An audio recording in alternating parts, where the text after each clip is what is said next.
essay, you are forming an argument.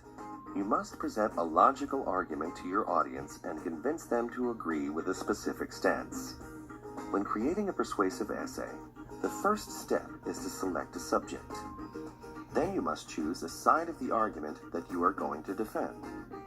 For example, on the subject of seatbelts, you would have to determine the points in question and the stance you would take on those points.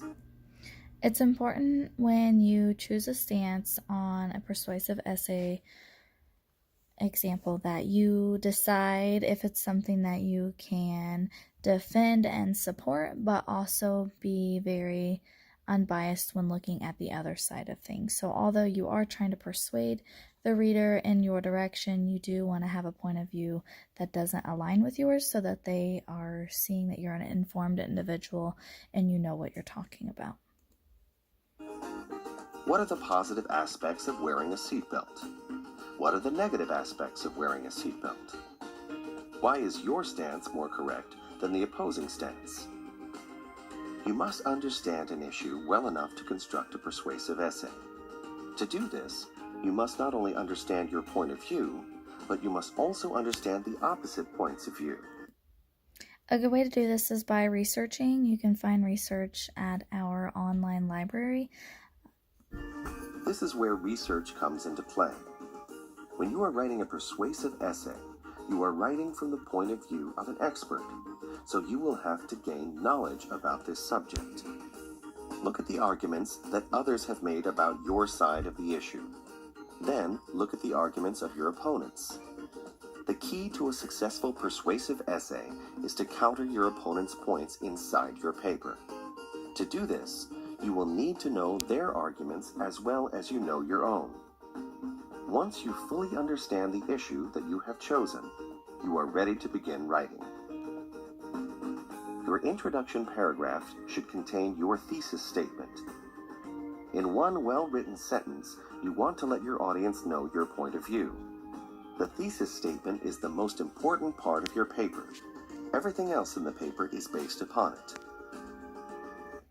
In this course, it's very important to focus on your thesis statement because the professional writing instructors really narrow down who is understanding and who is not understanding what a thesis statement is. If you do not know what a thesis statement is, it's something that we can go over in an individual session, so feel free to text me or email me to set up an appointment with me. But for those of you that do, make sure you hone in on this skill. You must include 3 main points in your thesis statement: what you are writing about, the subject, why you are writing about it, the conflict, and what your position on the issue is, the opinion. Thesis statements need to be precise, focused, and clear-cut. Your thesis statement for wearing seatbelts would need to include the subject, universal laws for wearing seatbelts while in motor vehicles, the conflict, whether it should be a law or a personal choice, and the opinion, your belief that wearing seatbelts should be the law for all drivers and passengers in motor vehicles. It's very essential to be specific, so rather than saying it should be a law to have seatbelts in motor vehicles, be very specific about which laws, which vehicles, and what your stance is. Let's put these thoughts together into one thesis statement. Wearing seatbelts in motor vehicles should be mandated under the law in order to protect drivers and passengers, as well as the financial liability of other drivers in the event of an accident. In one sentence, the thesis statement covers everything that you need to persuade readers in the essay. From this thesis statement, readers have a clear idea about what you are going to discuss. Once you have crafted your thesis statement, you should follow up with at least 3 sentences in the introduction paragraph.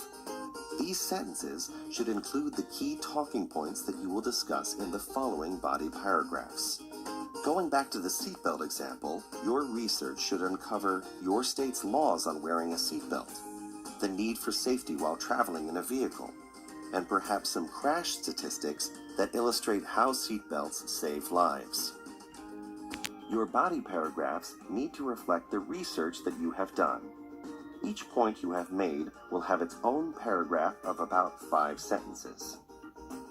Content in a persuasive essay is important. When writing a persuasive essay, research is a key factor in creating an argument. For example, if you were researching seatbelt laws in the state of Pennsylvania, you may have come across the PA Driver's Manual. Combine the research you have done on both. Make in your thesis statement and introduction paragraph should have its own paragraph, which is supported by your research. The concluding paragraph is the last paragraph of your essay. Conclusions in essays show a carefully constructed argument and illustrate that your argument has been based on facts and evidence. The conclusion should restate your thesis and main points of interest, summarizing the argument for the audience. Here is a sample conclusion paragraph about wearing seatbelts. Wearing seat.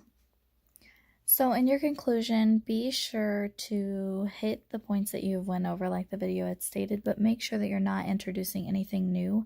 If you see in your writing that you're introducing like a new stance or a new supportive detail about wearing seatbelts, for example, then you should remove that sentence and add it somewhere in your body paragraphs.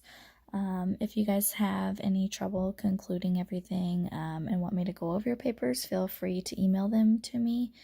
And if you guys would like to set up individual writing conferences, I am available for those. Please send me your papers within 48 hours before they're due.